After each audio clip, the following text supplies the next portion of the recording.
काळ वेळ नाम उच्चारिता नाही, दोन्ही पक्ष पायी उद्धरती. रामकृष्ण नाम सर्व दोषहरण, जड जीवा तारण हरी एक. हरिनाम सार जीवा या नामाची, उपमा त्या देवाची कोण वाणी. ज्ञानदेव सांग झाला हरिपाठ, पूर्वजा वैकुंठ मार्ग सोपा. श्री संत ज्ञानेश्वर महाराज अभंगाच्या पहिल्या चरणात सांगतात, काळ वेळ नाम उच्चारिता नाही, दोन्ही पक्ष पायी उद्धरती.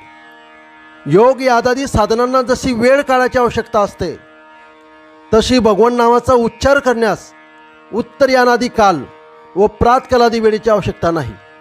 ते कधीही घेतले तरी चालते. शिवाय एकाने नामस्मरण केले तरी त्याच्या आईबापाच्या अशा दोन्ही कुळाचा उद्धार होतो. हे केवढे आश्चर्य आहे. श्री संत ज्ञानेश्वर महाराज अभंगाच्या दुसऱ्या चरणात सांगतात, रामकृष्ण नाम सर्व दोषहरण, जड जीवा तारण हरी एक. रामकृष्णाचे नाम सर्व पापाचे नाश करते आणि ज्यांचा उद्धार कशानं होणार नाही अशा जड पापी जीवांना कृपेने तारून नेणारा केवळ हरीच आहे.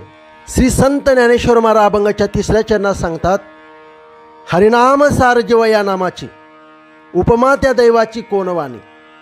हरिनाम हे सर्व साधनांचे सार आहे. ज्या साधकांची जीव या नामाने रंगून गेलेली आहे, त्यांच्या थोर भाग्याला कोणती उपमा देऊन वाखणावे.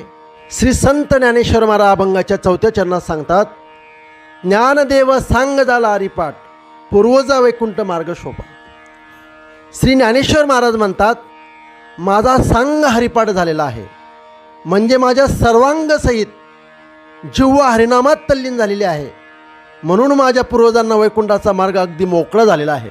श्री संत ज्ञानेश्वर महाराज हरिपाठातील पुढच्या अभंगाचं चिंतन ऐकण्यासाठी श्रीकृष्ण महाराज या यूट्यूब चॅनलला सबस्क्राईब करून ठेवा. असेच पुढील अभंगाचे चिंतन तुम्हाला ऐकायला मिळतील. रामकृष्ण हरी.